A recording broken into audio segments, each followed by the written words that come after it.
So this really cool rock formation over here is called Mammoth Springs. Okay, I don't think Mammoth it's a rock formation. Hot Springs. Okay, I don't think technically it's a rock because I think it's just a bunch of mineral deposits, if I'm right. We're gonna find that out when we get up there. All right. Sounds cool. As the waters flow down, water evaporates, leaves minerals behind. So we have a walk ahead of us. Yeah, we get to go walking They weren't kidding.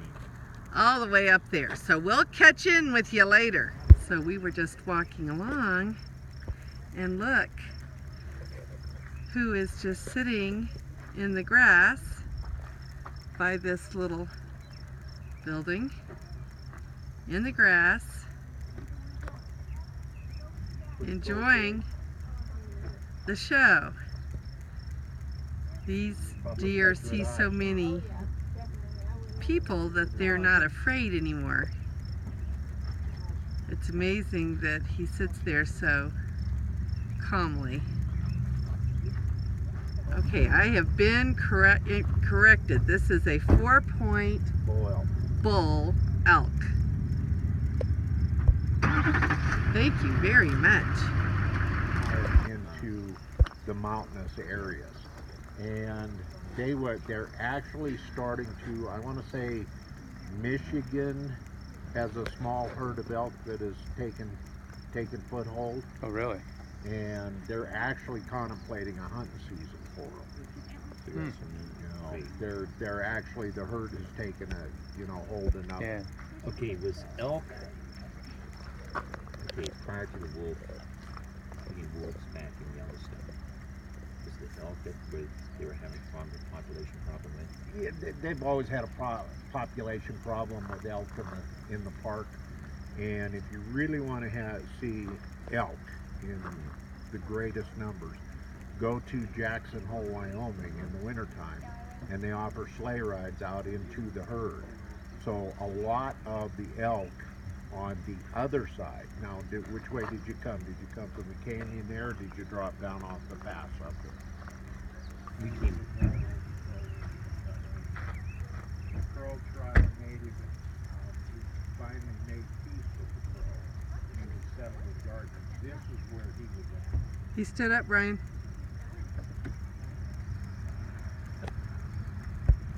Wow, look at that magnificent creature. He is big.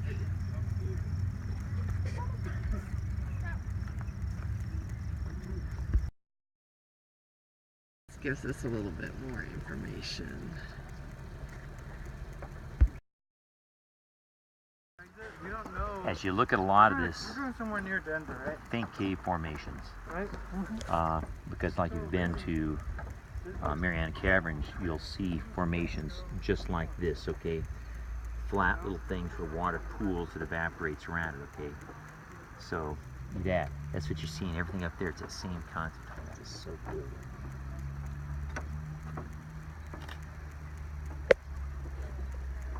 So this thing is still growing. Oh yeah. And changing, because all of that, you see that?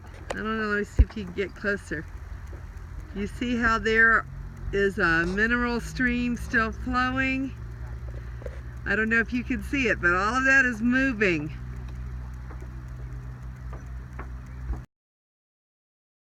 Here we are at the end of the structure, and there we go.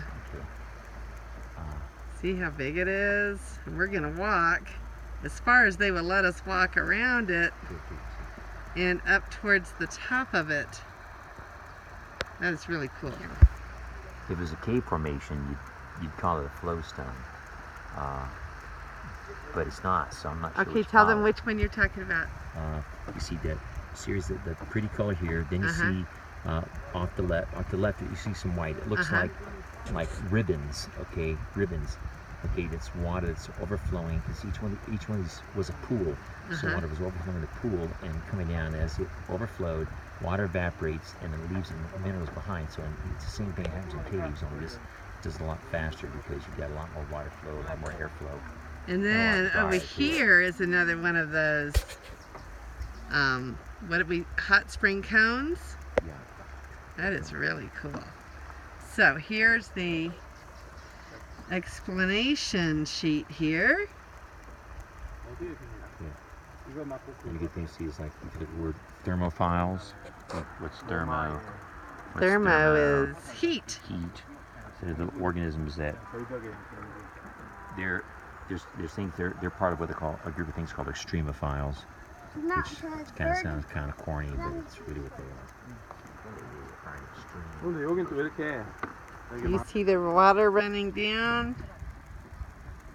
Okay, so this is real close to us, but that's the same thing that's happening up there in all the parts that are brownish. It means they're still active. The white part is all dry, but the brownish part is still active. So from all appearances, this part looks like it became inactive a long time ago because it has living trees on it now. Over there's green trees. So this part is becoming green again. Somewhat. Oh, that's where we're going. And we're walking all the way there. Woohoo! Mom thought I was going to carry it on her shoulders. I said, babe, my back fat hurts too much. Yeah, I don't think that that's happening. We got stairs and trails all the way up. Now this is the back side of the one that we were just on. And now we're moving to another part of the formation. So, slightly revised plans. The old guy's going to go up to the top. There he is. I see him. He's moving. And I'm going to hike along the bottom because all of those stairs don't do me such great things. So we'll see what old guy says when he gets to the top here. Maybe he'll take some video for us. It's really cool. The right side of this cone looks like a face. Do you see his nose and his eyeball and even his mouth down there? That's really cool. There's a face in the rock. Okay, I don't know if y'all can see that, but there's steam rising off of those little ponds out there. They're hot springs. You got so close, you were just like a ghost walking through there. Okay, so the steam rising off the hot springs. And this is Mammoth Hot Springs. Isn't this cool? Look at the... Okay, a picture? Are you going to go over there? Yeah. Okay, go ahead. Isn't this amazing scenery? We have really gone the gamut today.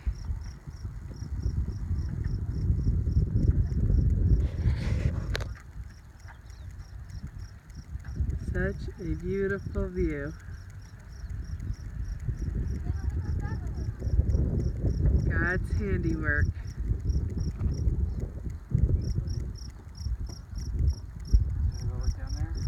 And there's the spring.